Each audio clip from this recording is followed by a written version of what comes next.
Millionaire abandoned his pregnant wife. Father. 25 years later, he applied for a loan and found his daughter as the bank manager. Hi, my beautiful family. First, let me pray for you. Dear Lord, bless my family with peace, with strength to overcome every trial, and with joy that never fades. Heal their broken places, restore their hope, and surround them with true love every single day. Amen. Now let me speak from my heart. I know many of you who come here for the first time carry trust issues. You wonder, is this channel real? Is this man truly speaking with love? I understand your heart, because in today's world, trust is broken so easily. But my beautiful family, let me tell you, every story I create is born out of love, tears, and sacrifice. I don't do this for myself, I do it for you. Still, it breaks me when many of you don't watch the story till the end. Do you know what it feels like? It feels like my hard work, my sleepless nights, my love for you mean nothing. If your heart is true, write present. If your love is real, write I am with Mr. Peter. To my new family members, give me your trust, and I will never break it. Walk with me through the end of every story, and you will see it was worth your time, worth your heart, worth your belief. And don't forget, because I listened to my family, I created a new channel, Mr. Peter Family, where I will share shorter videos under 1 hour just for you. You can find the link in my community post. Some prisons are built with marble floors and crystal chandeliers, but they cage the soul just as cruelly as iron bars. Temperance Hill stood before the floor-to-ceiling windows of her Belle-Meade mansion, watching autumn leaves dance across manicured lawns that stretched like a green ocean toward Nashville's distant skyline. At 23, she possessed the kind of ethereal beauty that stopped conversations in crowded rooms, honey-colored hair that caught sunlight like spun gold, eyes the shade of Tennessee whiskey, and a spirit that had once burned bright enough to illuminate the darkest corners of any room. Now, 3 years into her marriage to Pearlie Hawkins, that light flickered like a candle in a storm. The grandfather clock in the marble foyer chimed 11 times, its resonant tones echoing through rooms so grand they could have housed entire families, yet felt empty enough to swallow her whole. Temperance pressed her palm against the cool glass, leaving a ghostly handprint that would disappear within moments, much like her former self had vanished into this gilded cage. Her literature classroom at Vanderbilt University seemed like another lifetime now, though she still taught 3 days a week. Pearlie allowed her this small freedom, not from generosity, but because a professor wife enhanced his carefully crafted image as Nashville's most cultured music mogul.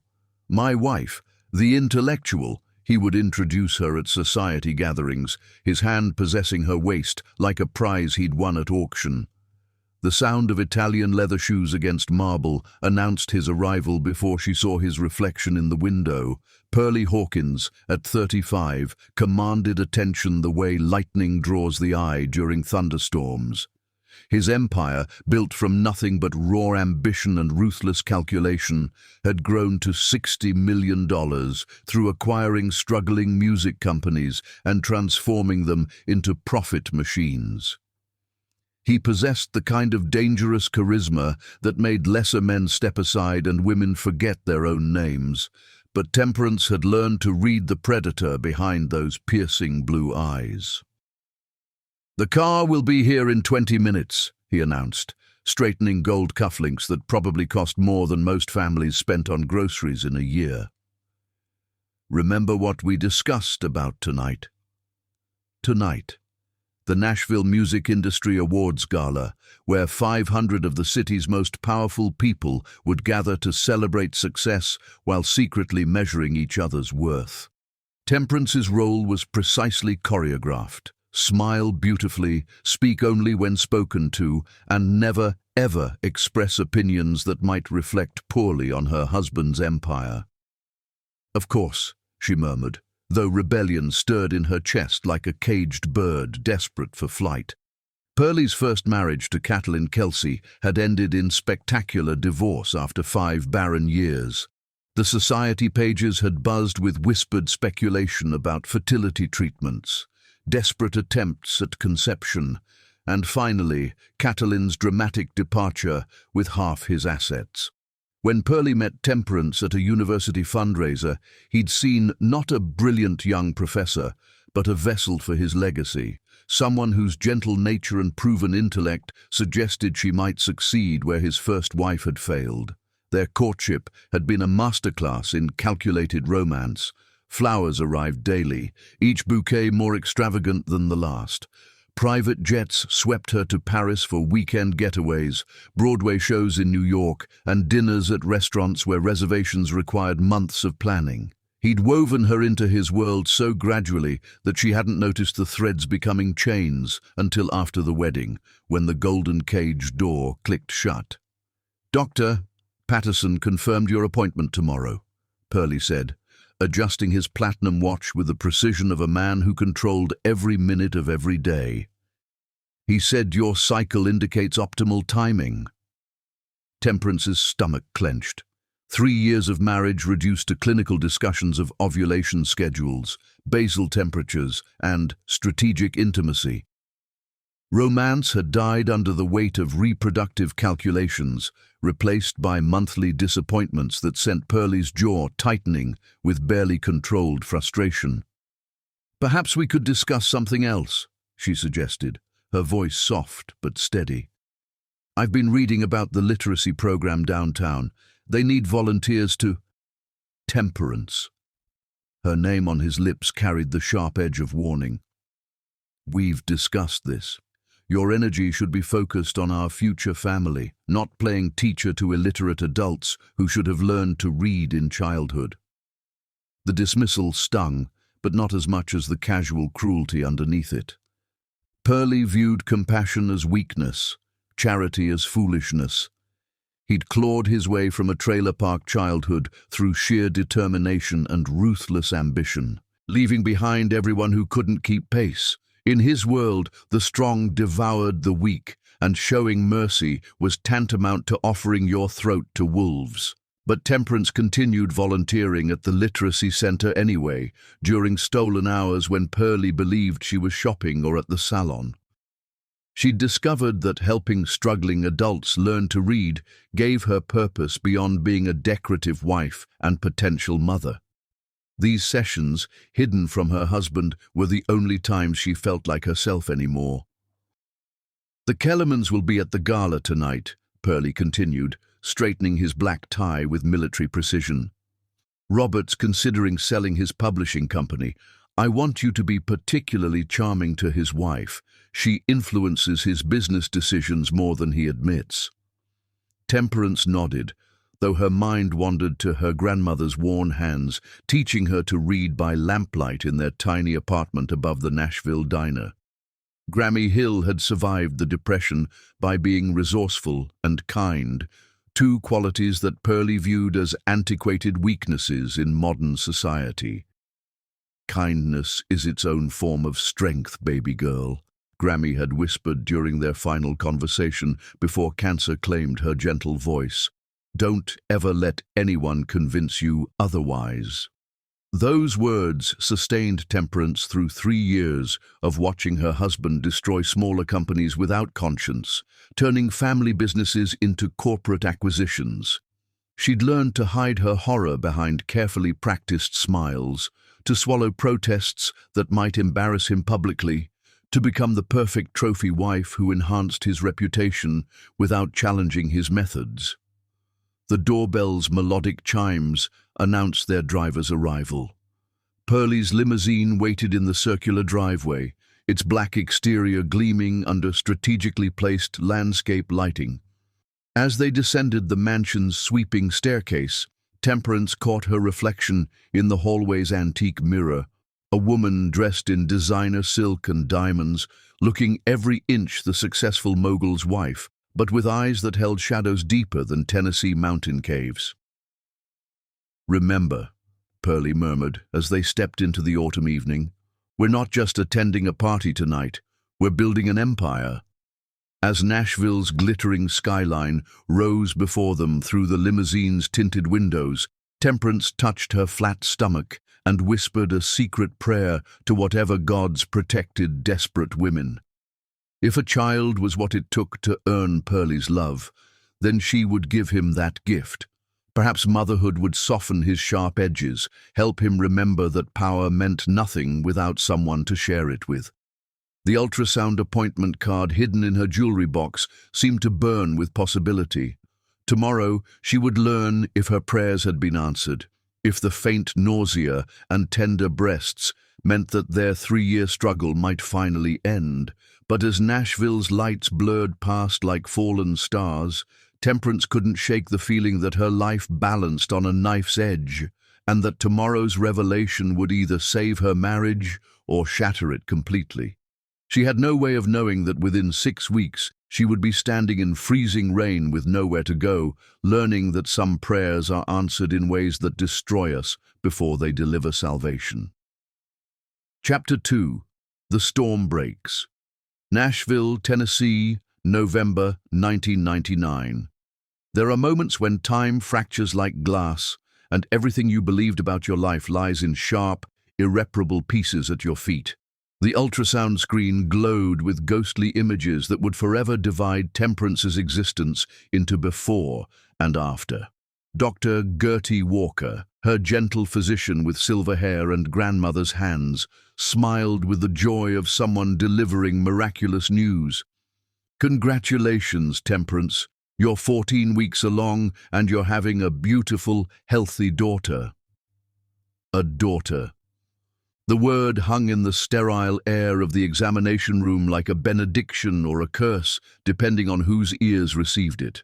Temperance felt her heart expand with overwhelming love for the tiny life growing inside her, a precious girl who would inherit her grandmother's strength and, God willing, her father's determination without his cruelty. But beside her, Pearlie's silence stretched thin as winter ice about to crack. "Are you absolutely certain?" His voice carried the dangerous quiet that preceded earthquakes. "Perhaps it's too early to determine gender accurately." Dr. Walker, bless her innocent soul, beamed with professional confidence.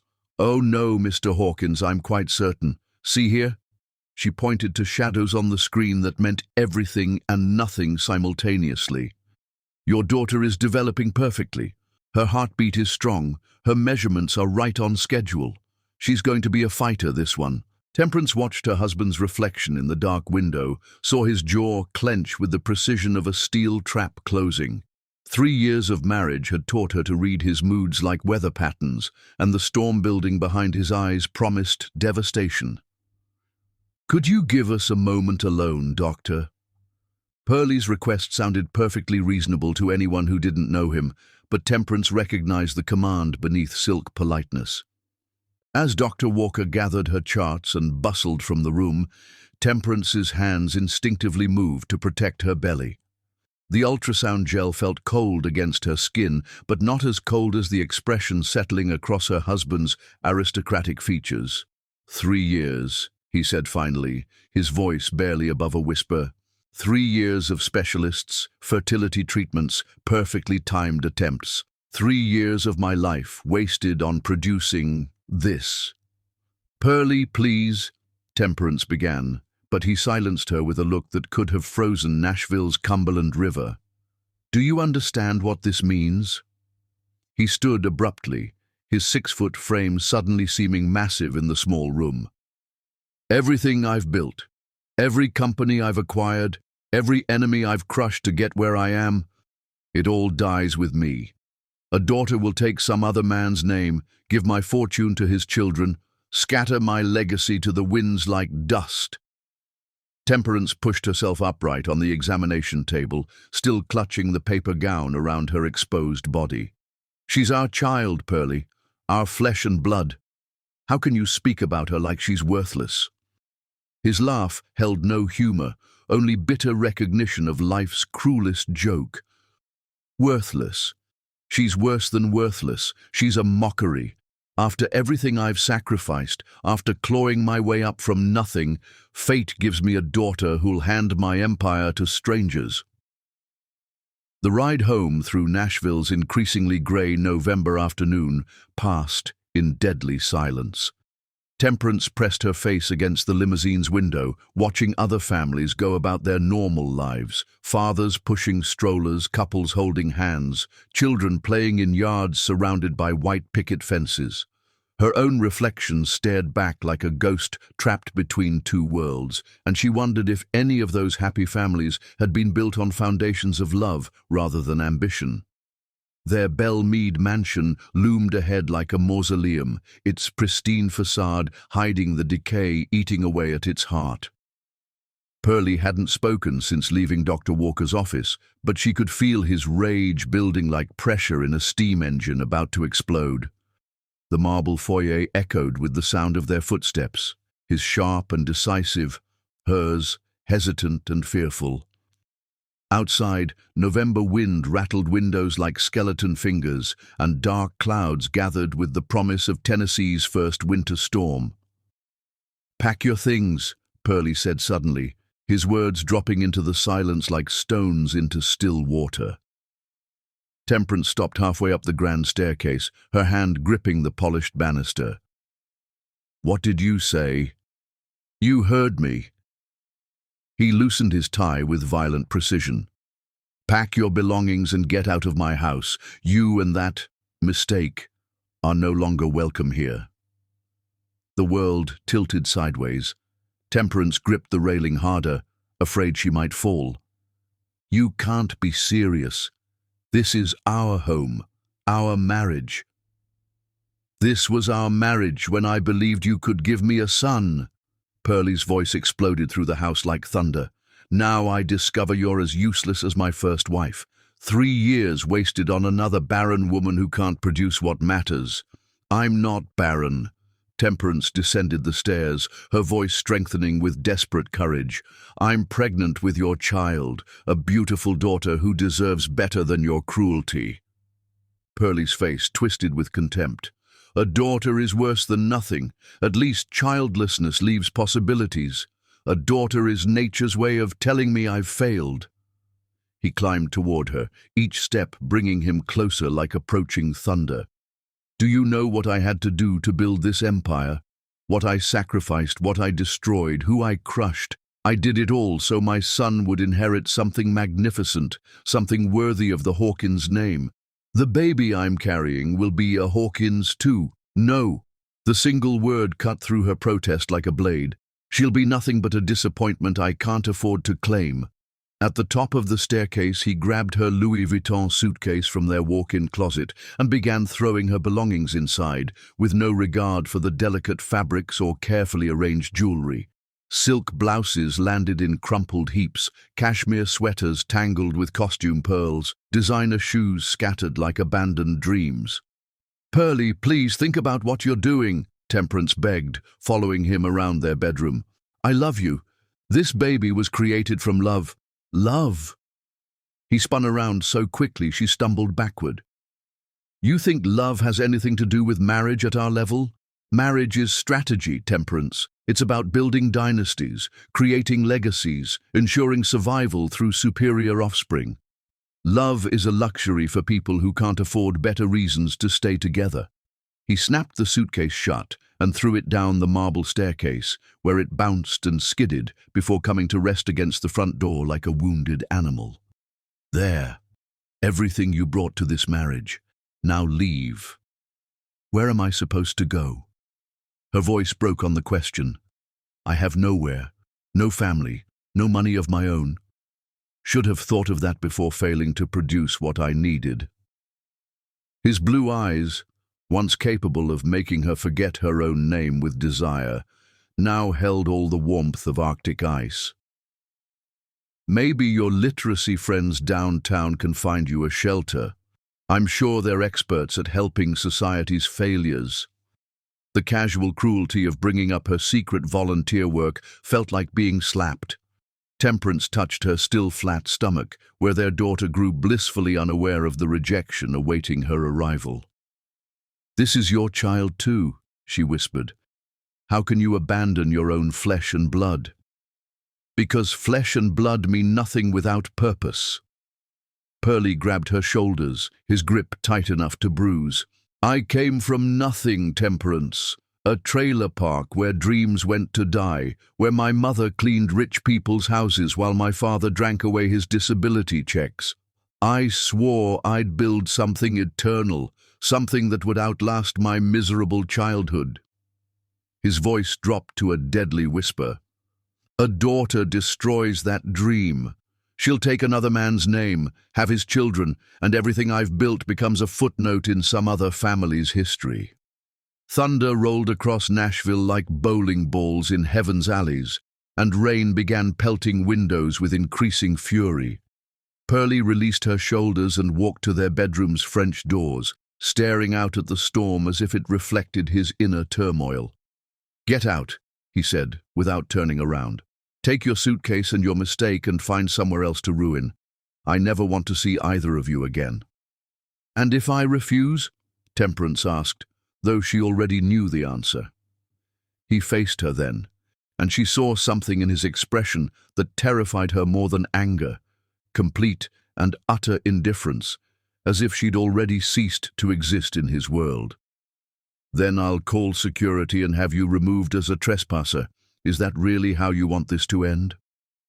Outside, November rain transformed from gentle pattering to aggressive downpour, as if the sky itself wept for what was being destroyed in this marble palace that had never truly been a home. Temperance gathered what remained of her dignity, wrapped her coat around her trembling shoulders, and walked downstairs to collect her scattered life. At the front door, she turned back one final time. Pearlie stood at the top of the staircase like a king surveying his domain, untouchable and unmoved by her tears. "She would have loved you," Temperance said quietly. "Our daughter would have been proud to carry your name, proud to continue your legacy. You're throwing away the greatest gift you'll ever receive." "I'm throwing away 3 years of failure," he replied. "Nothing more." As she stepped into the November storm, leaving behind everything she'd thought she wanted, Temperance couldn't know that she was also stepping toward something she truly needed. A love that would choose her daily, a man who would see daughters as treasures rather than disappointments, and a family built on foundation of devotion rather than dynasty. But first, she had to survive the storm. Chapter 3. The Angel's Rescue, Nashville, Tennessee, late November 1999. Sometimes angels arrive wearing ordinary clothes and driving practical cars, proving that miracles rarely announce themselves with trumpets and golden light. Freeman Cole adjusted his windshield wipers against the November sleet that turned Nashville's streets into rivers of grey despair. At 40 years old, he possessed the quiet strength of someone who had weathered life's storms without becoming bitter, though the past 2 years had tested that resilience in ways he'd never imagined possible. Emma's battle with cancer had taught him that tragedy could strike the gentlest hearts, but losing her had also revealed his capacity for finding meaning in helping others heal. As branch manager of Tennessee Trust Bank, Freeman could have chosen the shortest route home to his modest Green Hills house, but tonight he'd decided to drive through downtown, past the literacy center where he volunteered twice weekly. Teaching adults to read had become his way of honoring Emma's memory. She'd been a librarian who believed every person deserved access to the magic hidden between book covers. The bus stop on Fifth Avenue appeared deserted in the swirling precipitation, but something made him slow down for a closer look. What he initially mistook for discarded clothing shifted slightly, revealing the outline of a woman huddled against the shelter's back wall. Her expensive coat, now soaked through and clinging to her shivering frame, suggested she wasn't Nashville's typical homeless population, but desperation recognized no social boundaries. Freeman pulled his sensible Honda Accord to the curb and stepped into the freezing rain without hesitation. Up close, he could see she was young, maybe early 20s, with honey-colored hair plastered against pale cheeks that held the translucent quality of someone teetering on the edge of hypothermia. Her hands, still wearing what appeared to be a wedding ring, pressed protectively against her rounded belly. "Ma'am?" His voice carried the gentle authority of someone accustomed to helping people through crisis. "Ma'am, you can't stay out here in this weather." Temperance lifted her head with tremendous effort, her Tennessee whiskey eyes struggling to focus. Through chattering teeth, she managed, I'm fine, just waiting for the next bus." "The buses stopped running an hour ago due to weather conditions," Freeman said kindly, crouching beside her despite the icy water soaking through his dress pants. "And you're not fine. You're in danger of frostbite. When did you eat last?" The question seemed to confuse her, as if the concept of food had become foreign. "I don't. Yesterday, maybe. I can't remember." Freeman's protective instincts, honed by years of marriage to a woman who collected strays like other people collected stamps, kicked into overdrive. "I'm Freeman Cole. I work at Tennessee Trust Bank, and I volunteer at the Downtown Literacy Center. I'd like to help you, if you'll let me." Something in his tone, perhaps its complete absence of judgment or agenda, caused Temperance's carefully maintained composure to crack. "I don't have anywhere to go," she whispered, her voice breaking like ice in spring thaw. "My husband, he threw me out, because of the baby, because she's not what he wanted." Freeman absorbed this information without visible reaction, though his jaw tightened slightly. He'd seen enough domestic situations through his banking work to recognize the signs of emotional abuse, and something about this young woman's refined manner of speaking suggested she'd fallen from considerable heights. "Well then," he said, with the decisive gentleness that had made him successful at managing both difficult customers and grieving widowers, "you'll come home with me. My house isn't fancy, but it's warm and dry, and I make excellent grilled cheese sandwiches." "I couldn't possibly," Temperance began, but Freeman was already helping her stand on unsteady legs. "My wife Emma used to say that when God sends someone who needs help, he's really sending someone to help us," he said, supporting her weight as they walked toward his car. "She's been gone 2 years now, and I'm thinking maybe she sent you tonight." The drive to Freeman's Green Hills neighborhood gave Temperance her first glimpse of Nashville through different eyes. Instead of the power-hungry sharks circling Belmead mansions, she saw working families preparing for Thanksgiving in modest homes glowing with warm light. Freeman's steady presence behind the steering wheel radiated the kind of security she'd forgotten existed, protection offered without conditions or calculations. "Tell me about her," Freeman said quietly, nodding toward her belly. "Your daughter." Temperance's hands moved instinctively to her stomach. "She's due in December. The doctor says she's healthy, strong. Her father ... She stopped, unable to finish the sentence without crying. "Her father is missing out on something extraordinary," Freeman said simply. "Any man who would abandon his child doesn't deserve the title of father." His modest ranch house sat on a tree-lined street where neighbors still waved to each other and children's bicycles decorated front yards. Inside, Emma's presence lingered everywhere, in the hand-stitched quilts draped over comfortable furniture, the collection of books that filled every available wall space, and the subtle fragrance of lavender sachets tucked into couch cushions. Emma loved to garden, Freeman explained, helping Temperance out of her soaked coat. She said flowers proved that beautiful things could grow from dirt if you gave them enough love and patience. The living room's fieldstone fireplace crackled with warmth that had nothing to do with the burning logs. Family photographs covered the mantel, Freeman and a petite brunette woman with kind eyes at various stages of their marriage. Wedding pictures showing two people genuinely delighted to have found each other. Vacation snapshots revealing shared laughter and inside jokes. Hospital photos where Emma's radiant smile persisted despite chemotherapy's ravages. She was beautiful, Temperance said, studying a photo of Emma reading to children at what appeared to be a library story time. "Inside and out," Freeman agreed, disappearing into the kitchen. "She'd be lecturing me right now about getting you into dry clothes before you catch pneumonia." He returned with one of Emma's thick terry-cloth robes and a pair of warm socks. "Guest bathrooms down the hall. Take as long as you need for a hot shower. I'll make us something to eat." Under the bathroom's bright lights, Temperance saw herself clearly for the first time in days. Dark circles ringed her eyes, her lips held a bluish tinge from prolonged cold exposure, and her pregnancy was beginning to show despite her small frame. She looked like exactly what she was, a desperate woman with nowhere else to turn. The hot water felt like liquid salvation against her chilled skin. Emma's shampoo smelled like gardenias and gentle dreams, and the thick robe wrapped around her like a maternal embrace. When she emerged 20 minutes later, the kitchen held aromas that made her stomach clench with sudden hunger. Freeman had prepared a feast by humble standards: grilled cheese sandwiches with golden crusts, homemade tomato soup that tasted like summer memories, and a glass of milk that he'd warmed with honey and vanilla. "Emma's recipe," he explained, setting the meal before her with the care of someone serving royalty. "I don't understand why you're helping me," Temperance said between grateful bites.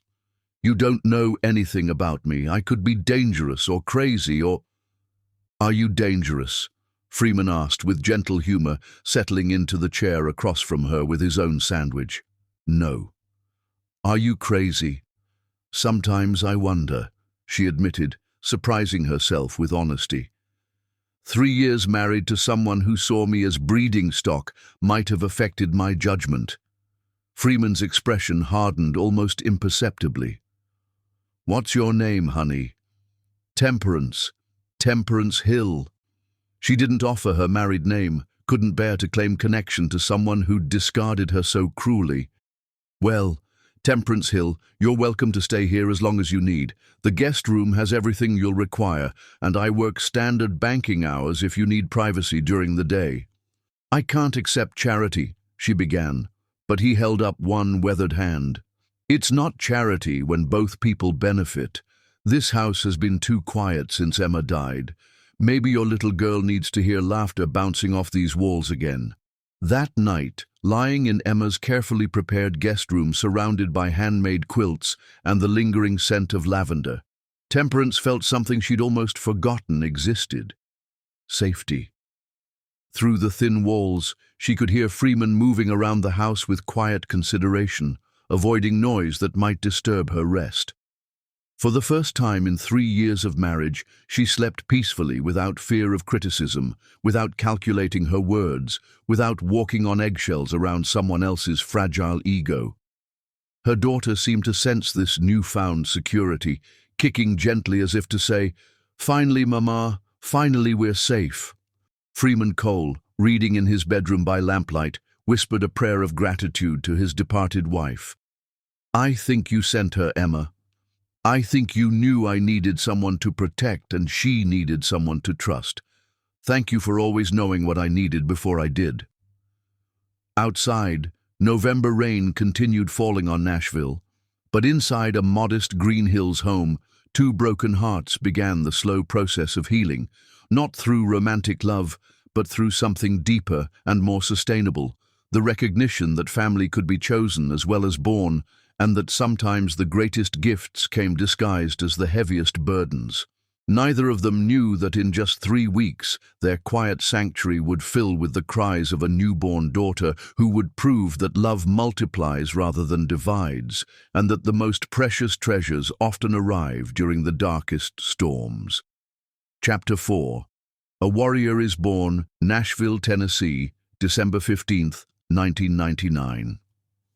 Some children enter the world gently, like whispered prayers answered in candlelight, but others arrive with the fierce determination of warriors claiming their rightful kingdom. The blizzard that struck Nashville in the early hours of December 15th descended like divine intervention, blanketing the city in pristine white that muffled sound and transformed familiar landscapes into something magical. Inside Freeman Cole's warm Green Hills home, Temperance woke to contractions that felt different from the practice squeezes that had been preparing her body for weeks. These rolled through her like thunder across Tennessee mountains, powerful, insistent, and impossible to ignore. Freeman. Her voice carried through the house with urgent clarity, though she tried to remain calm. At 37 weeks, the baby was still considered early, but Dr. Walker had assured her that December arrivals often proved to be perfectly healthy, just impatient to make their earthly debut. Freeman appeared in the guest room doorway within seconds, fully dressed despite the pre-dawn hour. His graying hair stood slightly askew, and his kind eyes showed immediate alertness that spoke to his protective nature. "How long?" he asked simply, moving to her side with the efficiency of someone who'd spent the last 3 weeks reading every pregnancy book the Nashville Public Library possessed. "Since about 3 this morning," Temperance panted through another contraction. "They're getting stronger, closer together. I think today is the day." Through the bedroom window, snow fell in thick curtains that blurred the familiar neighborhood into impressionist paintings. Freeman's practical Honda sat buried under 6 inches of accumulation, and the radio weatherman's voice drifted from the kitchen, announcing road closures and travel warnings throughout Davidson County. "The hospital might be a challenge in this weather," Freeman said gently, helping Temperance into her warmest clothes. "But we'll figure it out. That little girl picked quite a dramatic entrance." As if responding to his words, another contraction seized Temperance with breathtaking intensity. She gripped Freeman's steady hand, drawing strength from his unshakable calm. Over the past 3 weeks, this man had become her anchor in ways she'd never dared hope for in her marriage. He checked on her each morning before work, prepared nutritious meals tailored to her pregnancy needs, and spent evenings reading aloud from classic novels, creating a peaceful soundtrack for her daughter's final weeks in the womb. "The name," Temperance gasped as the contraction subsided. "I want to tell you the name before we leave for the hospital." Freeman gathered her overnight bag with methodical care, the one they'd packed together the previous week, filled with soft blankets, tiny clothes, and hope for a better future. "What is it, honey?" "Lavinia, after the Roman women who built empires through strength and intelligence." Temperance's voice grew stronger with conviction. "I want her to know she comes from warriors, even if her father couldn't see her worth." The drive to Vanderbilt Medical Center required 45 minutes instead of the usual 15. Freeman's Honda creeping through snow-covered streets where salt trucks struggled to keep ahead of the continuing precipitation. With each contraction, Temperance squeezed his free hand while he navigated icy intersections with the careful precision of someone carrying precious cargo. "Tell me about Emma again," she requested during one particularly intense wave of pain. Freeman's stories about his late wife had become her meditation during difficult moments, reminding her that love could be gentle, sustaining, and built on mutual respect rather than conquest. "Emma believed children were gifts that taught adults how to see wonder again," Freeman said, his voice warm despite the car's struggling heater. "She used to say that babies chose their parents, not the other way around. Maybe Lavinia chose you because she knew you'd raise her to be strong." The hospital's emergency entrance welcomed them with bright lights and professional efficiency. Nurses whisked Temperance into labor and delivery, while Freeman handled paperwork with the calm competence that had made him successful in banking, attention to detail, infinite patience, and genuine concern for others' well-being. "Are you the father?"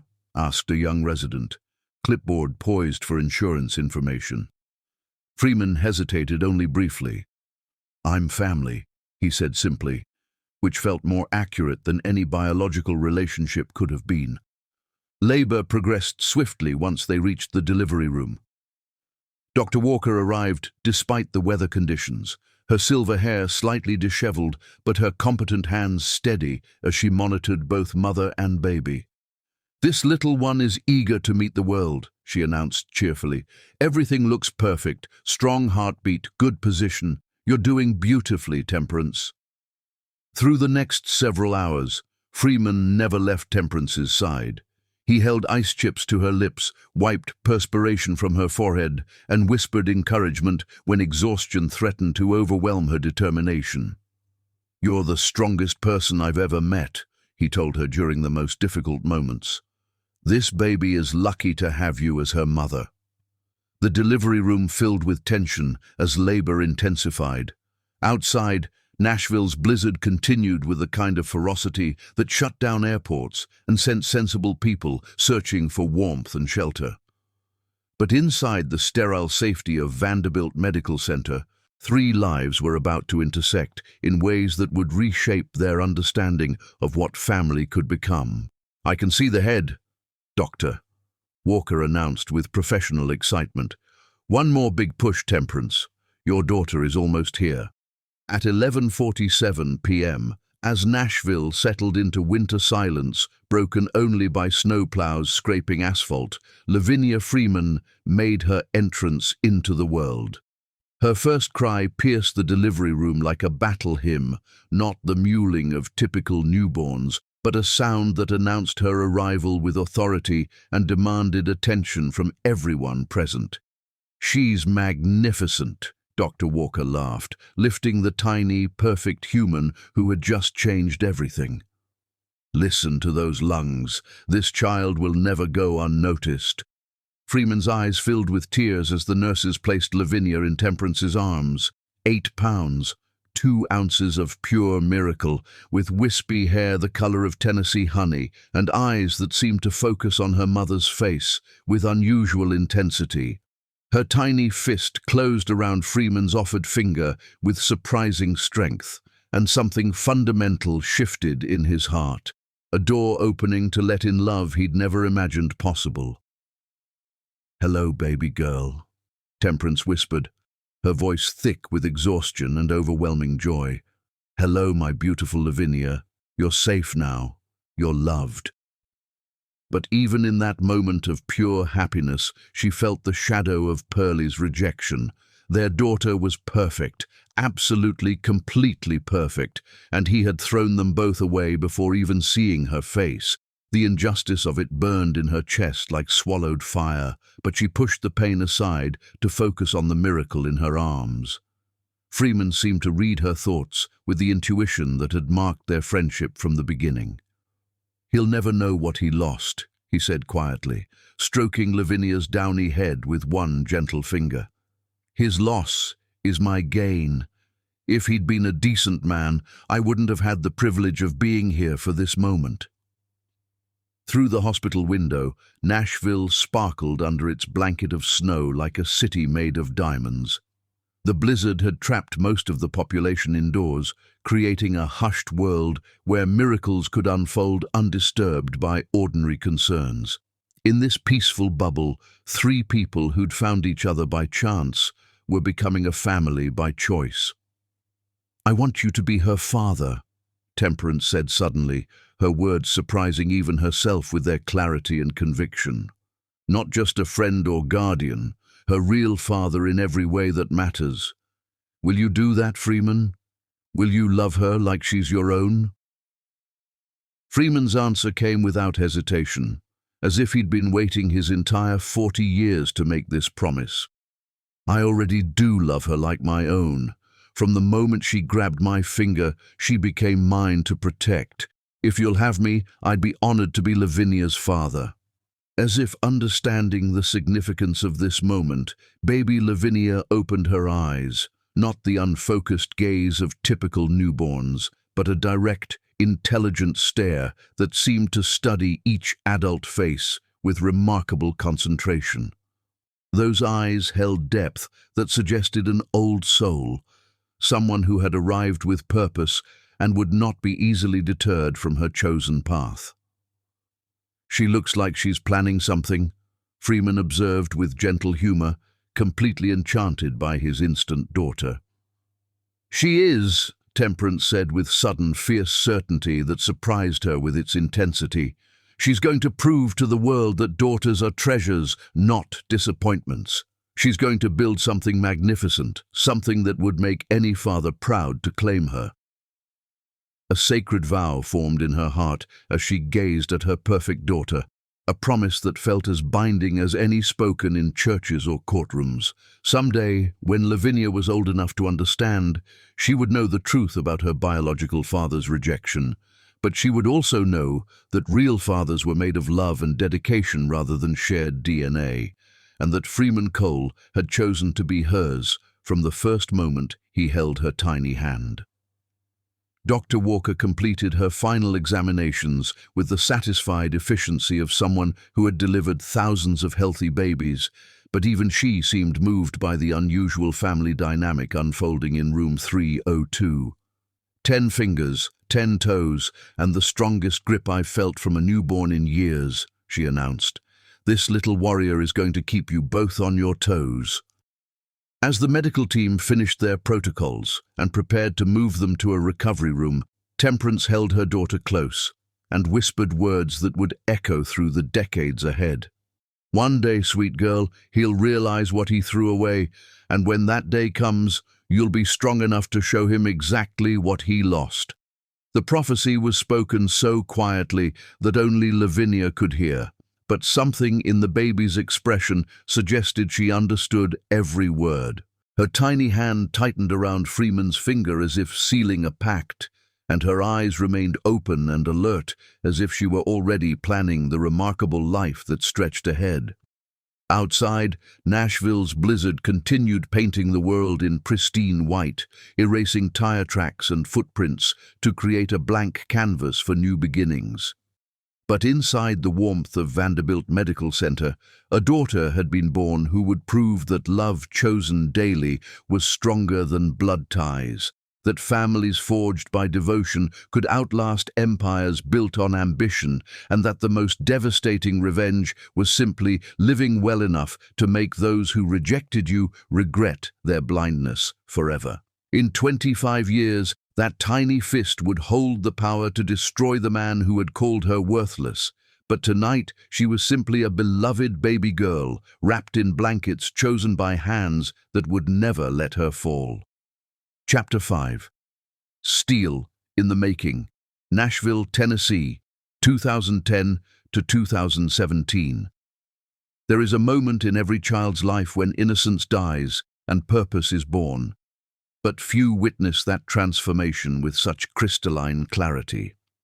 The morning of Lavinia's 10th birthday dawned with December sunshine streaming through the kitchen windows of the modest Green Hills home that had become her universe.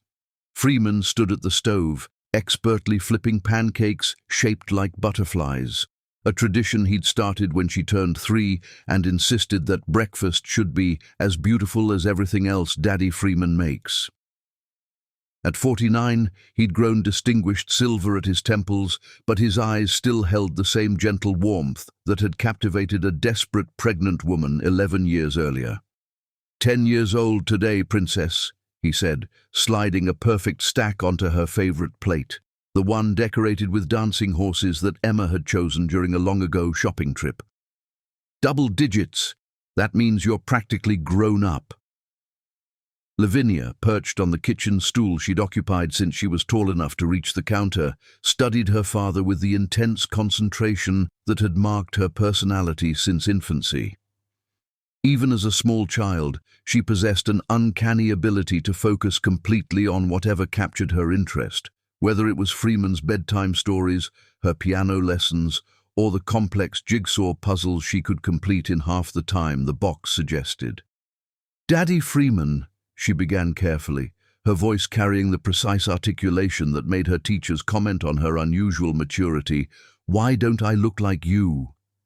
The innocent question landed in the sunny kitchen like a dropped stone in still water, creating ripples that would change everything. Freeman's spatula paused midway to the griddle, and Temperance, now 33 and radiant with the contentment that comes from being genuinely loved, stopped arranging birthday presents on the counter. They had always known this day would come. Child development books warned that adopted children inevitably asked about their origins, but somehow they'd convinced themselves that Lavinia's obvious adoration for Freeman might postpone these difficult conversations indefinitely. "What makes you ask that, sweetheart?" Freeman said gently, setting down his cooking utensil and giving her his complete attention. Lavinia's amber eyes, so like her mother's but holding depths that seemed too ancient for her young face, moved between her parents with analytical precision. Sarah Morrison at school was talking about genetics during science class. She said children always look like their biological parents in some way, but I have Mama's eyes and hair and nothing from you. Plus, I was born in December 1999, but you didn't marry Mama until I was 2 years old. I remember the wedding pictures. The child's logical mind had assembled facts like puzzle pieces, creating a picture that demanded explanation. Freeman and Temperance exchanged a look that communicated volumes. The moment they dreaded had arrived with typical Lavinia directness. "You're right to ask questions," Temperance said softly, moving to sit beside her daughter. "And you're old enough to know the truth. But it's a grown-up story with some sad parts. Are you sure you're ready?" Lavinia nodded with the solemnity of someone twice her age. "I want to know everything." That evening, after birthday cake had been consumed and presents opened with appropriate delight, the three of them gathered in Freeman's favorite spot, the living room where Emma's quilts still decorated the couch and family photographs chronicled their unconventional but unshakable bond. "Your biological father's name is Pearlie Hawkins," Temperance began, her voice steady despite the painful memories. "He's a wealthy businessman who owns many music companies in Nashville. When I was married to him, I thought love could change people, make them kinder and more patient." Lavinia listened with the intense focus she brought to everything important, asking occasional questions that revealed her sharp understanding of adult complexities. When Temperance described the ultrasound appointment and Pearlie's explosive reaction to learning he would have a daughter, something shifted behind Lavinia's young eyes, not tears, but a hardening that was almost visible. "He threw you out because I wasn't a boy." Her voice remained perfectly controlled, but her small hands clenched into fists. "He called you worthless because you were pregnant with me." "He was wrong about everything," Freeman interjected quickly, sensing dangerous territory. "Having you has been the greatest blessing of our lives. Some people are too broken to recognize gifts when they receive them." But Lavinia's brilliant mind was already racing ahead, connecting dots that perhaps should have remained separate for a few more years.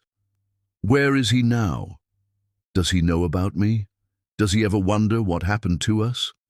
Temperance chose her words carefully. "He lives in a big mansion in Belle Meade and continues running his businesses. As far as I know, he's never asked about you or tried to find out how we're doing. In his mind, we stopped existing the day he threw us out." The room fell silent, except for the grandfather clock's steady ticking, the same clock that had marked time during Temperance's first desperate night in this house, when Freeman's kindness had seemed like impossible grace. "So he has all this money and power," Lavinia said slowly, "and he used it to hurt people who loved him. He destroyed his own family because he was disappointed." "Sweetheart," Freeman began, but Lavinia held up one small hand with startling authority. "No, Daddy Freeman, I need to understand this." Her voice carried a chilling maturity that made both adults exchange worried glances. "This man, my biological father, he thought daughters were worthless. He believed only sons could carry on his legacy. He was so wrong that he threw away his own child." She stood and walked to the window, her small silhouette outlined against the streetlights. "Well, he's going to learn exactly how wrong he was. I'm going to become everything he thought a son would be, but better. I'm going to prove that he made the biggest mistake of his life." The temperature in the room seemed to drop several degrees. This wasn't the natural curiosity of a child learning about her origins. This was something far more focused and potentially dangerous. "Lavinia, honey," Temperance said carefully, "it's natural to feel angry when you learn that someone rejected you, but building your life around proving a point to someone who doesn't deserve your energy—" "I'm not building my life around him," Lavinia interrupted with ice-cold precision. "I'm building my life despite him. There's a difference." From that December night forward, everything changed. The loving, cheerful child who had brought such joy to their unconventional family began transforming into something harder, more driven, and infinitely more determined to succeed. She still hugged Freeman goodnight and helped Temperance with dinner preparations. But underneath those familiar rituals, steel was forming where softness used to live. By 6th grade, Lavinia's teachers requested parent conferences not because she was struggling, but because her perfectionism had become almost aggressive. She didn't just complete assignments, she exceeded them so thoroughly that other students complained about the impossibly high standards she set. When she received a 98% on a mathematics test, she spent her recess calculating exactly where she'd lost those 2 points and how to prevent similar errors. "She's academically gifted beyond measure," her middle school principal told Freeman during a 7th grade meeting, "but I'm concerned about her social development. She seems to view relationships as strategic rather than genuine." Freeman saw what the educators meant. Lavinia had begun analyzing her classmates like chess pieces, identifying which friendships might prove useful and which were merely sentimental attachments that served no purpose. She joined student government, not from civic interest, but because leadership positions would look impressive on future applications. She volunteered at animal shelters because compassionate activities created positive character references. "Everything is calculated now," Freeman confided to Temperance one evening as they watched Lavinia practice piano with mechanical precision. "She's not playing because she enjoys music, she's building skills that might prove advantageous later." By high school, Lavinia had become a force of nature wrapped in a teenage girl's body. She mastered 4 languages, earned perfect SAT scores on her first attempt, and maintained a 4.0 GPA while participating in debate team, academic bowl, and volunteer programs that impressed college admissions officers. But her achievements felt hollow to the people who loved her, like watching someone build magnificent architecture with no intention of ever living inside. Her rare moments of genuine emotion came when discussing strategy. "Harvard, Yale, and Princeton are obvious choices," she explained during her junior year college planning session. "But Wharton has the best business program for what I need to accomplish. Their alumni network includes CEOs of Fortune 500 companies, and the connections I make there will be invaluable." "What exactly are you trying to accomplish, sweetheart?" Freeman asked gently. "What's the end goal of all this preparation?" Lavinia's smile could have cut glass. "I'm going to build an empire that makes his look pathetic. Then I'm going to position myself as his only salvation and watch him realize what he threw away." The casual cruelty in her voice, so similar to stories Temperance had shared about Pearlie, sent chills down Freeman's spine. He was watching his beloved daughter transform into something that might eventually destroy not just her biological father, but herself in the process.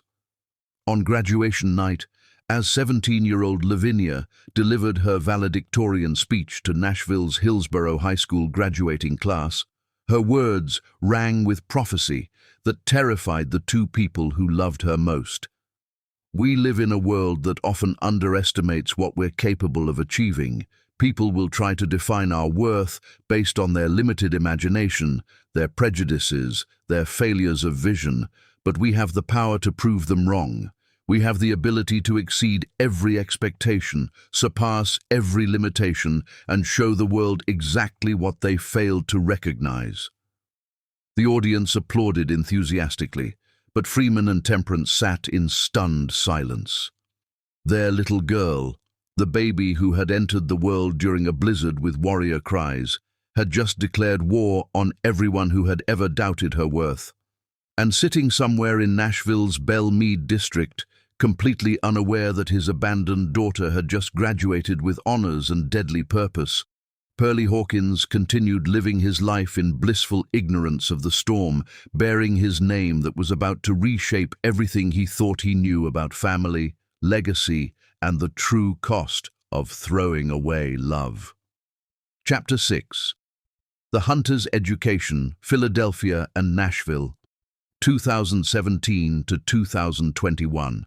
The finest predators are those who learn to hunt, not with instinct alone, but with intelligence so refined it becomes indistinguishable from art. The Wharton School of Business rose from the University of Pennsylvania campus like a temple to ambition, its limestone walls having witnessed the education of titans who reshaped American industry. At 17, Lavinia Freeman Cole walked through those imposing doors carrying nothing but a full scholarship, a carefully curated identity that concealed her connection to Nashville's music empire and a hunger for knowledge that bordered on obsession. Her freshman dormitory room in the quadrangle could have been mistaken for a war room if anyone had bothered to look beneath her carefully maintained facade of typical college enthusiasm. While her roommate decorated walls with boy band posters and friendship photos, Lavinia created a sophisticated information network centered around a single target, understanding every aspect of Pearlie Hawkins' business empire. "You're really into music industry analysis," observed her roommate, Jessica Chen, a pleasant girl from California whose greatest concern was choosing between marketing and finance concentrations. "Are you planning to work in entertainment after graduation?" "Something like that," Lavinia replied with a smile that revealed nothing while appearing completely genuine. She'd perfected this expression during high school, learning to hide razor-sharp focus behind the appearance of normal teenage interests. Her academic schedule reflected strategic precision rather than intellectual curiosity. Corporate finance, business strategy, mergers and acquisitions, international business law, every course selection served her ultimate purpose. While classmates complained about demanding coursework, Lavinia absorbed complex theoretical frameworks like a scholar monk studying sacred texts. Professor Margaret Donovan, who taught advanced corporate strategy, noticed the unusual intensity that marked Lavinia's approach to business education. "Miss Freeman," she said, after one particularly impressive class presentation, "your analysis of hostile takeover strategies shows remarkable sophistication. Have you considered graduate school?" "I'm more interested in practical application," Lavinia replied politely. "Academic understanding is valuable, but I want to see how these principles work in real-world competitive environments." What Professor Donovan couldn't have known was that Lavinia spent her evenings conducting detailed research into Pearlie's acquisition patterns, mapping his business relationships, and identifying the strategies that had built his $60 million empire. She created comprehensive profiles of his key executives, documented his competitive methods, and analyzed every publicly available detail of his corporate structure. Her investigation revealed disturbing patterns that made her mother's stories about his personal cruelty seem almost mild compared to his professional devastation. Hawkins Entertainment had built its fortune by identifying struggling family businesses, offering seemingly generous buyout terms, then systematically destroying the company cultures that had made those businesses valuable in the first place. Former employees told stories of sudden layoffs, pension fund raids, and local communities left economically devastated after Pearlie extracted maximum value and moved to his next target. "He's not just ruthless in personal relationships," she wrote in her private journal during sophomore year. "He treats entire communities like expendable resources. This isn't about business success, it's about power for its own sake." During summer internships, Lavinia proved as brilliant at building strategic relationships as she was at academic analysis. Her professors recommended her for prestigious positions at Goldman Sachs, McKinsey, and other firms where she could observe high-stakes financial maneuvering firsthand. But rather than viewing these experiences as career preparation, she treated them as intelligence-gathering operations. At Goldman Sachs, she befriended senior analysts who had worked on deals involving music industry consolidation. At McKinsey, she assisted with consulting projects that gave her insight into corporate restructuring strategies. Each internship added layers to her understanding of how business empires could be built and how they could be destroyed. Lavinia has extraordinary potential, wrote her Goldman Sachs supervisor in a performance review that would have guaranteed her a full-time offer. She combines analytical brilliance with strategic thinking that's rare in someone her age. However, I sense she's focused on objectives beyond immediate career advancement. She seems to be preparing for something specific rather than exploring general opportunities. That something specific became clearer during her junior year when Lavinia began developing what she privately called the plan. It wasn't enough to simply outperform Pearlie in business. That would be a hollow victory that might never reach his attention. She needed to position herself as indispensable to his continued success, then reveal her identity at the moment when he needed her most. Her strategy required perfect timing, flawless execution, and intimate knowledge of his vulnerabilities. Through careful analysis of industry trends, she identified potential future challenges that could threaten his empire: changing music consumption patterns, streaming service competition, and demographic shifts that were reshaping the entertainment landscape. He's built his success on acquiring traditional music companies, she noted in her strategic analysis. But he's never adapted to digital transformation. His empire is like a magnificent castle built on a foundation that's slowly eroding. All it needs is the right pressure at the right moment. During senior year, Lavinia's professors began treating her less like a student and more like a colleague. Her senior thesis, titled Strategic Vulnerabilities in Legacy Entertainment Conglomerates, became required reading in Professor Donovan's graduate seminars. The paper analyzed how traditional music industry giants could be destabilized by coordinated financial pressure, but anyone reading it carefully might have noticed that the theoretical case study bore striking similarities to Hawkins Entertainment's corporate structure. "Miss Freeman," Professor Donovan said during their final advisory meeting, "I've been teaching for 25 years, and I've never encountered a student with your particular combination of analytical ability and strategic focus. Whatever you're planning to do with that brilliant mind, I suspect it's going to be extraordinary." Lavinia's graduation in May 2021 was attended by Freeman and Temperance, who sat in the audience watching their daughter receive summa cum laude honors while feeling a mixture of pride and growing unease.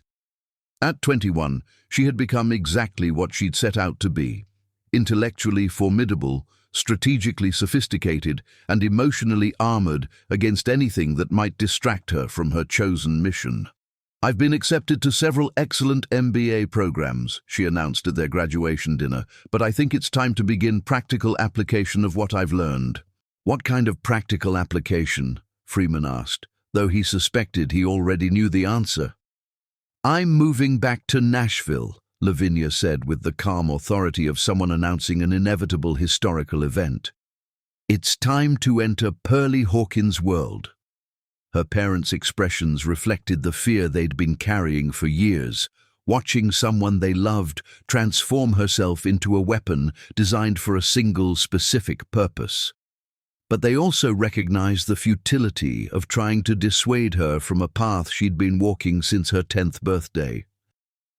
"Are you sure this is what you want?" Temperance asked quietly. "Building your life around proving a point to someone who's never deserved that much of your energy?" Lavinia's smile held no warmth, only the satisfaction of a chess master approaching checkmate. "I'm not building my life around him, Mama. I'm building my life to destroy him. There's a difference." As they sat in Philadelphia's historic downtown, celebrating academic achievement that masked careful preparation for corporate warfare, none of them could have predicted that within 3 years, Nashville's business community would witness a confrontation that would prove family bonds forged by love could be stronger than any empire built on ruthless ambition. But first, Lavinia Freeman Cole had to establish herself as someone Pearlie Hawkins would desperately need, even as she remained completely invisible to the man who had thrown her away before she drew her first breath. Chapter 7. Rise of the Predator. Nashville, Tennessee, 2021 to 2023. The most dangerous predators are those who earn their prey's gratitude before revealing their true nature. Nashville First National Bank occupied a gleaming tower in the heart of downtown, its glass and steel facade reflecting the city's transformation from country music capital to diversified financial hub. On a humid June morning in 2021, 21-year-old Lavinia Freeman Cole walked through the lobby's marble expanse carrying a Wharton MBA, 4 years of strategic preparation, and a plan so precisely calibrated it would have impressed Sun Tzu himself. "Welcome to Nashville First National," said Margaret Blackwood, Senior Vice President of Commercial Lending, extending a manicured hand to the young woman who had impressed the hiring committee with academic credentials that bordered on supernatural. "We're excited to have you join our team." Lavinia's handshake conveyed exactly the right balance of confidence and respect, firm enough to suggest competence, brief enough to show deference to hierarchy. Her appearance had been calculated with military precision, conservative navy suit that suggested seriousness without severity, minimal jewelry that indicated professionalism rather than ostentation, and a smile warm enough to put clients at ease while revealing nothing of her interior landscape. "Thank you for this opportunity," she replied with the earnest enthusiasm expected from recent graduates entering their dream careers. "I'm eager to contribute to Nashville's business community." What Margaret Blackwood couldn't have known was that Lavinia had spent months researching Nashville First National's client roster, competitive position, and strategic objectives before accepting their offer. She'd chosen this institution not for its prestige or salary package, but because it occupied a unique position in Nashville's financial ecosystem, large enough to handle significant transactions, but agile enough to compete with the major regional banks that dominated Tennessee's commercial lending market. Her first assignment involved analyzing loan applications for small businesses seeking expansion capital. While her colleagues viewed this as routine entry-level work, Lavinia approached each file as if it contained state secrets requiring careful evaluation. She studied financial statements with forensic attention, researched market conditions that might affect repayment capacity, and most importantly, investigated which businesses had been targeted by Hawkins Entertainment's acquisition strategies. "Freeman has an unusual approach to credit analysis," observed James Morrison, a veteran loan officer who had mentored dozens of junior staff members. "Most new hires focus on standard metrics, cash flow, debt-to-equity ratios, collateral values. But she seems to understand how external market forces could affect long-term viability." What Morrison didn't realize was that Lavinia possessed intimate knowledge of one particular external force that had devastated Nashville's small business landscape for 2 decades. Through her research, she had identified 17 family-owned companies that Pearlie had acquired, stripped of assets, and discarded like empty shells. Each case study taught her more about his methods, his timing, and most importantly, his vulnerabilities. By her second year at Nashville First National, Lavinia had earned a reputation as someone who could salvage loan relationships that other officers considered hopeless. Her specialty became businesses facing hostile acquisition attempts, companies whose owners needed creative financing solutions to maintain independence against well-funded corporate predators. Miss Freeman, said David Chen, owner of Chen Music Distribution, during a particularly tense loan negotiation in late 2022. I don't understand how you knew exactly what kind of financing structure would protect us from Hawkins Entertainment's buyout attempt. Their lawyers said our debt covenants would make acquisition impossible, but you anticipated their strategy perfectly. Lavinia's expression remained professionally neutral, though satisfaction burned in her chest like carefully banked coals. I've studied acquisition patterns in Nashville's music industry extensively, she replied. Predatory buyers often use similar tactics, so defending against them requires understanding their playbook. What she didn't mention was that she had spent countless hours analyzing Pearlie's previous acquisitions, identifying the financial vulnerabilities he exploited to force sales from reluctant owners. By structuring defensive loan packages that eliminated those vulnerabilities, she could effectively shield potential targets from his standard acquisition methods.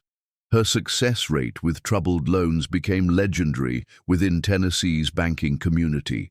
Nashville Business Journal featured her in a cover story titled, "The Miracle Worker: How One Banker is Saving Nashville's Family Businesses." The article described several spectacular turnarounds where Lavinia's intervention had transformed failing companies into profitable enterprises. But careful readers might have noticed that many of these businesses had been previously targeted by the same mysterious corporate acquirer. Freeman's approach is revolutionary, explained Dr. Patricia Williams, a business professor at Vanderbilt's Owen Graduate School of Management, in the article's conclusion. She doesn't just evaluate creditworthiness, she anticipates competitive threats and structures financing to neutralize them. It's like she can predict the future. By late 2023, at age 24, Lavinia had been promoted to Assistant Vice President of Commercial Banking, making her one of the youngest officers in Nashville First National's history. Her promotion to full Vice President was scheduled for early 2025, but her influence already extended far beyond her official title. Her corner office provided panoramic views of the city where she'd been born during a blizzard, grown up in modest comfort, and was now positioning herself for the confrontation that had driven every decision since her 10th birthday. The promotion ceremony was attended by Freeman and Temperance, who sat in the bank's elegant boardroom, watching their daughter receive congratulations from Nashville's business elite while struggling to recognize the loving child they'd raised. Success had transformed Lavinia into someone polished and powerful, but also remote in ways that worried them both. "I'm so proud of what you've accomplished," Freeman said during their celebration dinner at Nashville's most exclusive restaurant. "But I miss the little girl who used to help me make breakfast on Sunday mornings." "She's still here, Daddy Freeman," Lavinia replied, her voice softening with genuine affection for the man who had chosen to be her father. "She's just focused on achieving something important." "What exactly are you trying to achieve?" Temperance asked quietly. "You've proven yourself professionally, earned respect throughout Nashville's business community, and built a successful career that any parent would admire. When does it become enough?" Lavinia's expression shifted almost imperceptibly, revealing glimpses of the steel that had been forging itself for 13 years. "It becomes enough when he realizes what he threw away, when he understands that the daughter he called worthless became someone he desperately needs." Her parents exchanged worried glances across the candle-lit table, recognizing that their brilliant, accomplished daughter was still that 10-year-old child whose heart had been broken by learning about her father's rejection. Success hadn't healed that wound. It had simply given her more sophisticated tools for inflicting equivalent damage. Meanwhile, across Nashville in his Belmead mansion, Pearlie Hawkins remained blissfully unaware that the banking officer whose defensive loan strategies had begun frustrating his acquisition plans was the same baby girl he'd thrown into a December storm 23 years earlier. His empire continued operating according to methods that had proven successful for decades, but small cracks were beginning to appear in the foundation. cracks that a patient predator had been carefully creating through strategic intervention. The final phase of Lavinia's plan required one crucial element, an opportunity to position herself as Pearlie's only salvation when his empire faced existential threat. And as 2024 approached with industry changes that would challenge traditional music industry models, that opportunity was beginning to take shape like storm clouds gathering on the horizon. In her private journal, kept locked in her apartment's home safe, Lavinia wrote her final entry for 2024. Patience is everything. He values power and image above all else. Soon, I'll become something he desperately needs. And when that moment arrives, I'll finally be able to show him exactly what he discarded. Chapter 8. The Trap Closes. Nashville, Tennessee, 2024. The most exquisite traps are those that feel like salvation until the moment they spring shut.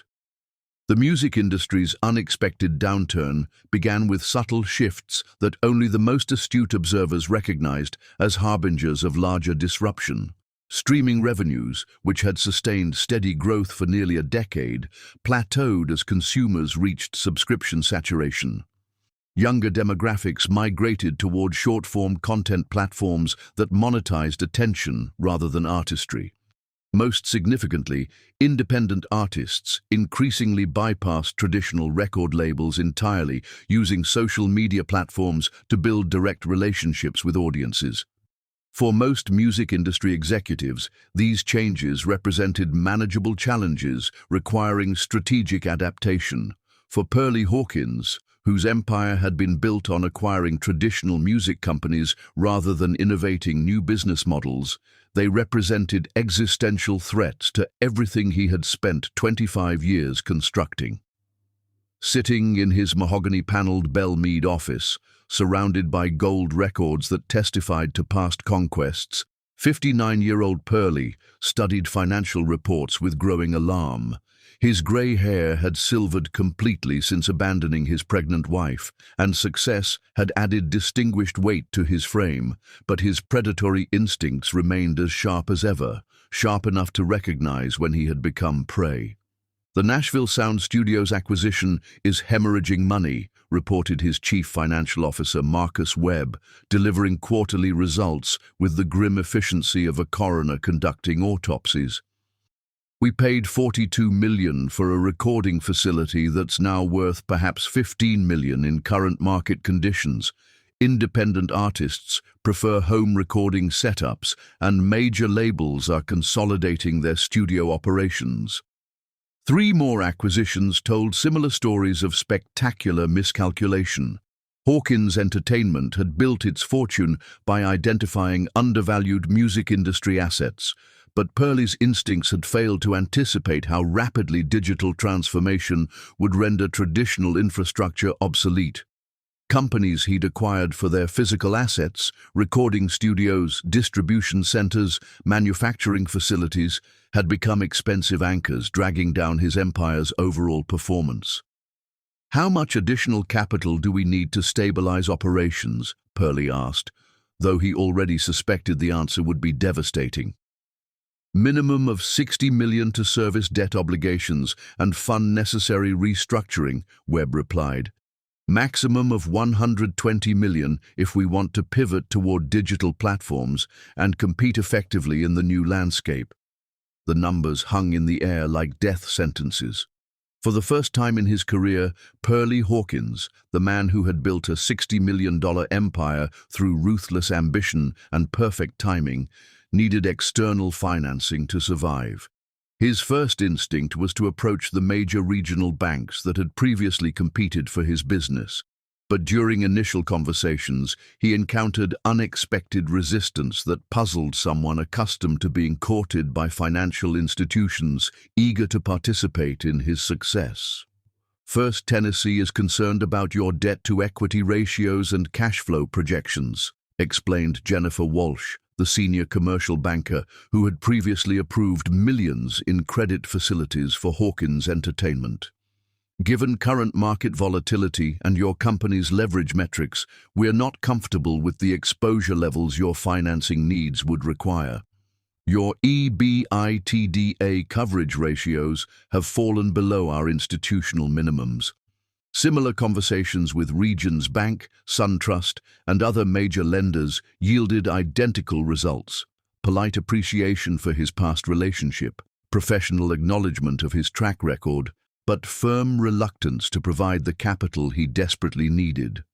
What Pearlie couldn't have known was that each bank's decision had been influenced by carefully coordinated intelligence about his empire's vulnerabilities. Anonymous market analyses appeared in industry publications, highlighting structural weaknesses in traditional music industry business models. Detailed financial projections circulated among commercial lending committees, suggesting that companies like Hawkins Entertainment represented unacceptable risks in rapidly changing market conditions.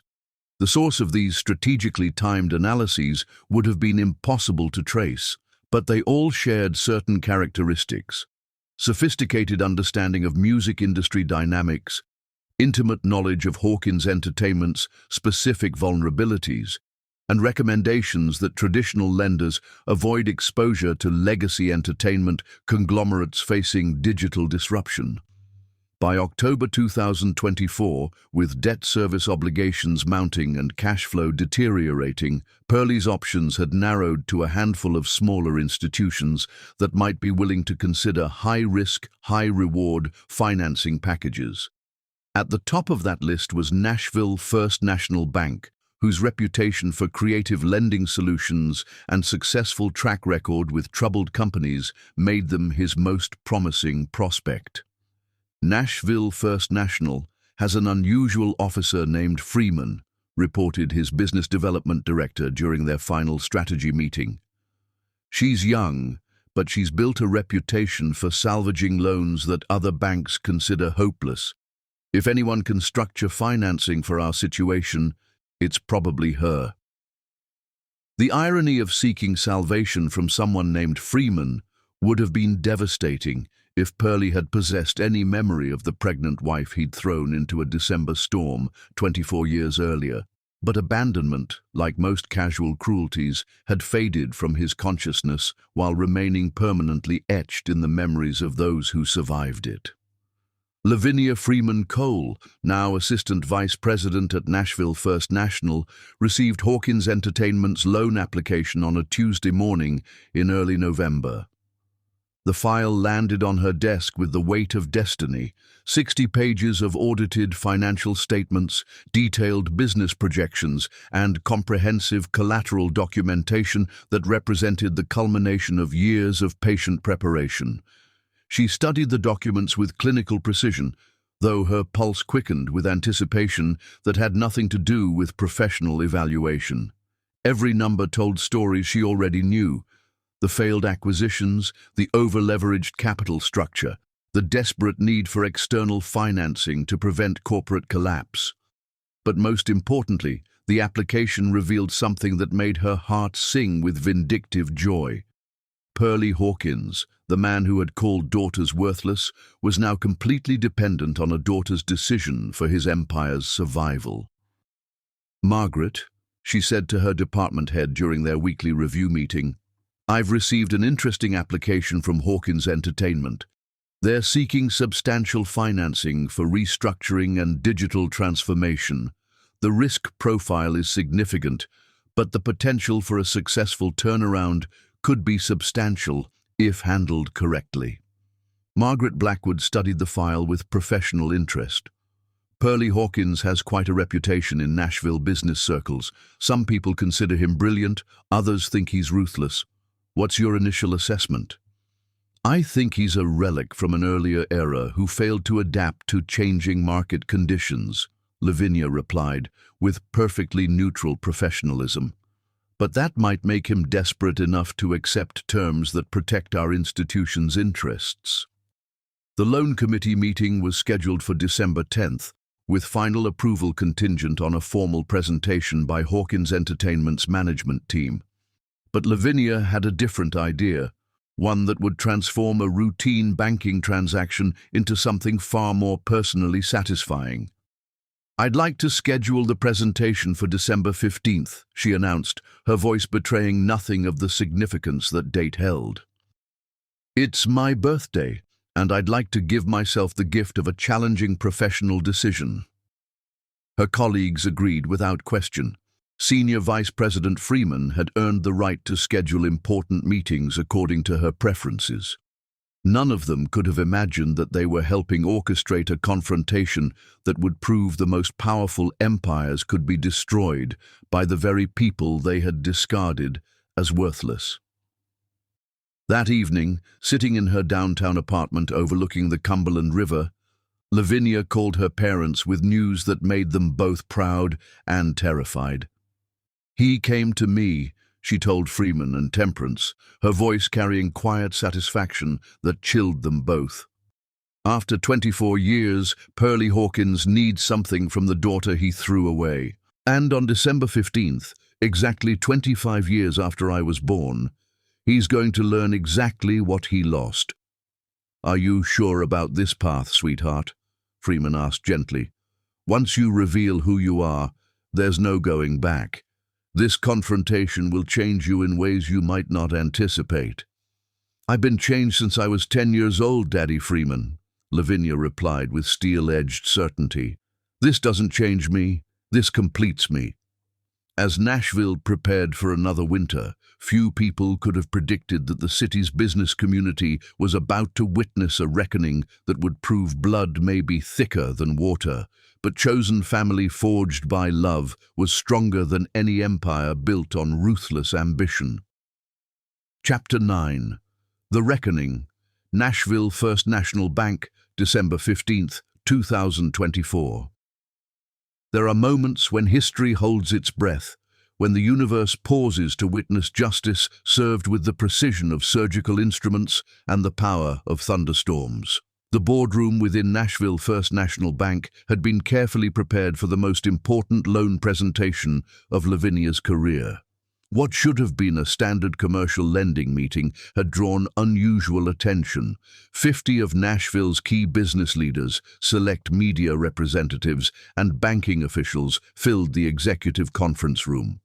Lavinia had personally invited these influential observers, explaining that Hawkins Entertainment's restructuring would significantly impact Tennessee's music industry landscape. At precisely 11 o'clock on the morning that marked exactly 25 years since a baby girl had entered the world during a December blizzard, Pearlie Hawkins arrived with an entourage that spoke to his remaining influence despite mounting financial pressures. His current wife, Catalin Kelsey, the same woman who had divorced him decades earlier, only to remarry him during his peak success years, clung to his arm with the desperation of someone whose lifestyle depended on his continued prosperity. His legal team, consisting of Nashville's most expensive corporate attorneys, flanked him with briefcases full of contracts and contingency plans. "Quite a production for a loan approval presentation," observed Richard Morrison, CEO of Tennessee's largest investment firm, to his companion as they found their seats. "Freeman Cole must be planning something significant." Indeed she was. Backstage, in a small preparation room that normally housed bank employees reviewing presentation materials, 24-year-old Lavinia Freeman Cole studied herself in a full-length mirror with the intensity of a general preparing for the most crucial battle of a long campaign. Her navy suit had been chosen for its conservative elegance, her jewelry minimal but expensive, her makeup flawless but understated. She looked every inch the successful banking executive she had become, professional, competent, trustworthy.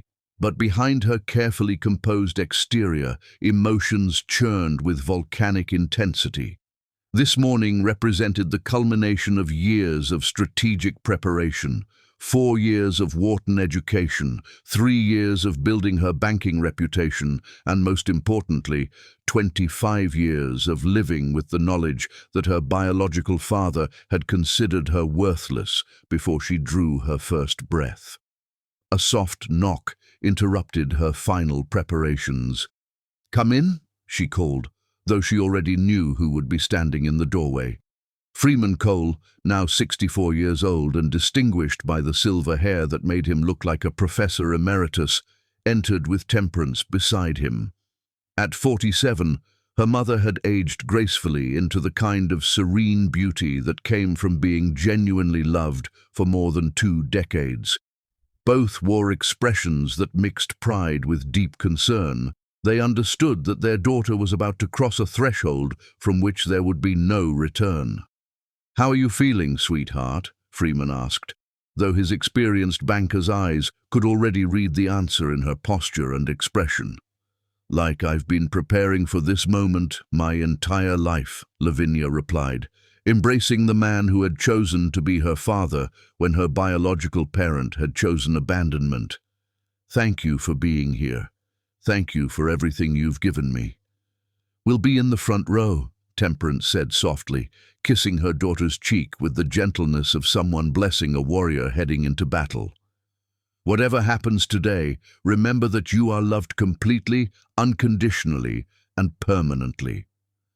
As her parents took their seats among the distinguished audience, Lavinia walked onto the stage with the confidence of someone who had been born for this exact moment. The auditorium fell silent as she approached the podium, her presence commanding attention despite her youth. From his seat in the third row, Pearlie Hawkins studied the young woman who held his empire's fate in her hands with the analytical precision that had made him successful for 3 decades. She was attractive in an understated way, clearly intelligent, and possessed the kind of professional bearing that suggested competence beyond her years, but nothing about her triggered even the faintest recognition of the baby he had rejected 25 years earlier. "Ladies and gentlemen," Lavinia began, her voice carrying easily through the professionally equipped sound system, "thank you for joining us today for what I hope will be an enlightening discussion about family, legacy, and the true meaning of success." The opening statement caused subtle shifts throughout the audience. This didn't sound like typical banking presentation language, and several attendees exchanged puzzled glances. "Today, I want to tell you about 2 fathers," Lavinia continued, her gaze moving across the crowd until it found Freeman and Temperance in the front row. "One who abandoned his family and one who saved them." The temperature in the room seemed to drop several degrees as everyone recognized that they were witnessing something far more personal than a routine business presentation. 25 years ago today, exactly 25 years ago, a wealthy businessman learned that his wife was pregnant with a daughter. Most fathers would have felt joy at such news. This man felt rage. Pearlie's complexion began shifting from its normal healthy tan towards something approaching pale grey, though he hadn't yet made the connection that would shatter his world. You see, this businessman had convinced himself that only sons could carry on his legacy. Only boys deserved his love, his pride, his investment in their future. A daughter, in his twisted worldview, was worse than worthless. She was a mockery of his ambitions. Lavinia's voice grew stronger with each word, fed by decades of suppressed pain and crystalline purpose. So when he learned that his wife carried a daughter, he did what weak, cruel men do when they don't get exactly what they demand. He threw his pregnant wife out into a December storm, calling her worthless, saying she had failed him.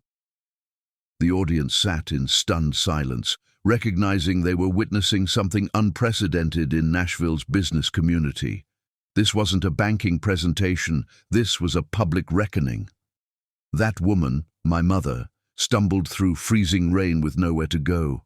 She collapsed at a downtown bus stop, abandoned by the man who had promised to love her, 8 months pregnant and hypothermic.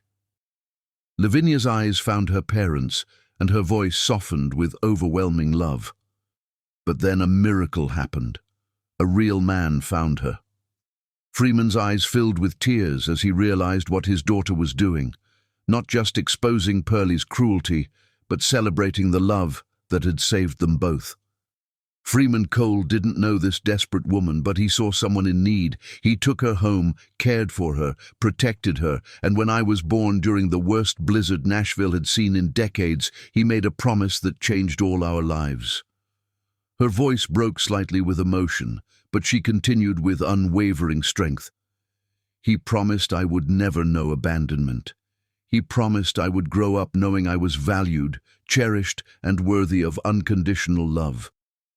The auditorium was completely silent, except for the soft sounds of people crying, hardened business executives moved by witnessing pure familial devotion. That man became my real father, not through blood but through choice. Every single day for 24 years, he chose to love me. When I took my first steps, he cheered. When I graduated high school as valedictorian, he cried with pride. When I succeeded in my career, he celebrated like I had given him the world. She looked directly at Freeman, her voice filled with fierce gratitude. He taught me that daughters aren't investments to be calculated or disappointments to be discarded. He showed me that real fathers see daughters as treasures to be protected and dreams to be nurtured. The audience erupted in thunderous applause, but Lavinia held up her hand for silence. The most important part was yet to come. "The man who made that decision is present today," she said, her professional composure masking the emotional significance of this moment. "Mr. Hawkins, your loan application raises important questions about institutional values and fiduciary responsibility to our community." Pearlie's face had gone completely white as recognition finally dawned. The baby he had discarded, the pregnancy he had rejected, had grown into the woman who now held his empire's survival in her hands. "You wanted a son to inherit your legacy," Lavinia said, her voice carrying across the silent auditorium with devastating clarity, "but you threw away a daughter who built her own empire. You thought family meant ownership, but Freeman Cole taught me that family means love. You calculated my worth and found me lacking, but he saw treasures where you saw disappointment." The audience rose to their feet in spontaneous ovation, the sound rolling through the auditorium like thunder. Business leaders who had spent decades in Nashville's competitive environment stood applauding not a banking presentation, but a testament to the power of chosen family over biological obligation. Freeman Cole stood with tears streaming down his weathered cheeks, applauding his daughter with hands that shook from overwhelming pride. When Lavinia saw him standing there, this man who had saved her mother and chosen to love them both, she stepped away from the podium and walked toward him. The audience watched in complete silence as Freeman climbed onto the stage and embraced the daughter he had raised with such devotion. "I am so proud to be your father," he said into the microphone, his voice breaking with emotion. "You are everything I ever dreamed a daughter could be." There wasn't a dry eye in the auditorium as father and daughter held each other, proving that love built through daily choices was stronger than any connection based merely on shared DNA. The moment stretched through eternity and seconds simultaneously, witnessed by Nashville's power structure as testimony to what families could become when built on foundations of genuine devotion. When they separated, Lavinia returned to the podium for the final act of her carefully orchestrated drama. "Based on our comprehensive review of your application, Mr. Hawkins," Lavinia's voice carried across the silent boardroom with professional authority, "Nashville First National cannot approve financing for Hawkins Entertainment. We cannot in good conscience support an enterprise led by someone whose personal character demonstrates such profound disregard for family obligations and moral responsibility." The room erupted as business leaders realized they had witnessed not only a personal revelation, but a legitimate banking decision based on character assessment. "You wanted a son to inherit your legacy?" Lavinia's final words rang through the auditorium with prophetic finality. "Your legacy dies with you. The daughter you threw away just became your judge." As Pearlie Hawkins sat frozen in his seat, his face grey with shock, his carefully constructed world crumbling around him. His abandoned daughter stood triumphant on the stage, surrounded by applause from everyone who mattered in Tennessee business. The man who had built an empire on the belief that only sons had value had just learned that the daughter he'd discarded possessed more power than any heir he might have imagined. And in that moment of perfect justice, witnessed by Nashville's elite, family bonds forged by love proved stronger than any empire built on pride and cruelty. Chapter 10.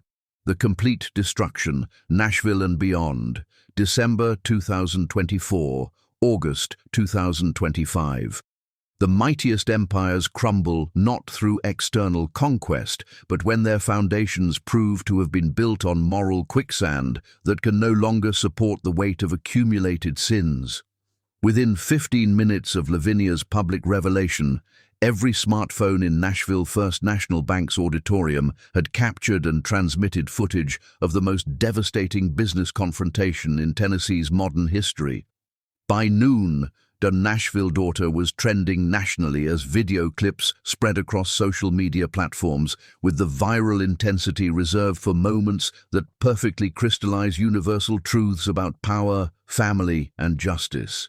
CNN's business correspondent, reporting live from outside the bank, summarized what millions of viewers were discovering. What began as a routine loan presentation has become a story that's captivating America.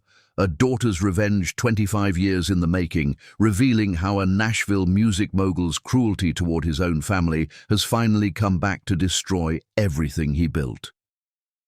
Inside the auditorium, Pearlie Hawkins sat paralyzed in his burgundy velvet seat, while Nashville's business elite filed past him with expressions ranging from horror to satisfaction. Many had suffered under his ruthless acquisition tactics over the years, and witnessing his public humiliation provided a form of cosmic justice that felt long overdue. "Pearlie," his wife Catelyn whispered urgently, "we need to leave. Now the cameras—" But he remained frozen, staring at the empty stage where his abandoned daughter had just pronounced judgment on everything he'd spent 60 years constructing. The baby he'd thrown away had grown into someone with the power to destroy him, and she had wielded that power with surgical precision that left no room for recovery or appeal. Margaret Blackwood, Nashville First National's senior vice president, approached their row with professional courtesy that barely concealed her own shock at witnessing her colleague's extraordinary revelation. "Mr. Hawkins," she said quietly, "perhaps it would be best if you and your party used our private exit to avoid the media attention." The media attention had grown into a feeding frenzy. News vans surrounded the building, reporters thrust microphones toward anyone emerging from the presentation, and Nashville's business community buzzed with speculation about how Pearlie's empire would survive this unprecedented public relations catastrophe. By evening, the story had achieved national prominence. Cable news networks devoted extensive coverage to the Nashville daughter story, featuring child psychology experts discussing the long-term effects of parental rejection, business analysts examining how personal scandals could destroy corporate reputations, and family therapists exploring the difference between biological and chosen family bonds. "This case illustrates something we see repeatedly in family trauma research," explained Dr. Sarah Martinez, a nationally recognized expert in childhood abandonment, during her CNN interview. "Children who experience parental rejection often spend their entire lives either seeking approval from the rejecting parent or, in cases like this, methodically planning to prove their worth through devastating confrontation. But the most damaging coverage came from investigative journalists who began examining Hawkins Entertainment's business practices with renewed scrutiny. Armed with public interest generated by Lavinia's revelation, reporters uncovered decades of ruthless acquisition tactics, employee exploitation, and community devastation that had previously escaped widespread attention. The Nashville Scene published a comprehensive exposé titled "The Emperor's Empire: How Pearlie Hawkins Built Success on the Ruins of Family Businesses." The article featured interviews with former employees who described pension fund raids, sudden layoffs, and corporate cultures destroyed by profit-maximizing strategies that prioritized shareholder value over human dignity. He treated entire companies like disposable assets, explained Martha Richardson, former office manager at Harmony Records before Hawkins Entertainment's acquisition. Family businesses that had operated successfully for generations were dismantled within months. He didn't just buy companies, he destroyed them for parts. More devastating than media coverage was the immediate business impact of Pearlie's public humiliation. Corporate partners who had maintained profitable relationships with Hawkins Entertainment suddenly developed concerns about associating with someone whose personal character had been so dramatically exposed. Distribution agreements were quietly terminated, joint ventures dissolved, and strategic partnerships abandoned with explanations that cited evolving business priorities rather than acknowledging the obvious truth. Reputational risk has become the primary factor in commercial relationships, explained James Wheeler, a crisis management consultant, in his analysis for Forbes magazine. Companies can't afford to be associated with someone who abandoned a pregnant wife, regardless of their historical profitability. Within 6 months, Hawkins Entertainment's carefully constructed empire had collapsed through a combination of factors: inability to secure necessary financing, mounting debt obligations, and the reputational damage that made business partners increasingly reluctant to maintain relationships. The public revelation had simply accelerated financial pressures that were already threatening the company's stability. Recording studios were liquidated at fire sale prices, office buildings sold to satisfy creditor demands, and his carefully curated art collection auctioned to cover operational expenses. The personal toll proved even more devastating than financial destruction. Catelyn Kelsey, horrified to discover she had remarried a man capable of such cruelty toward his own family, filed for divorce within weeks of the public revelation.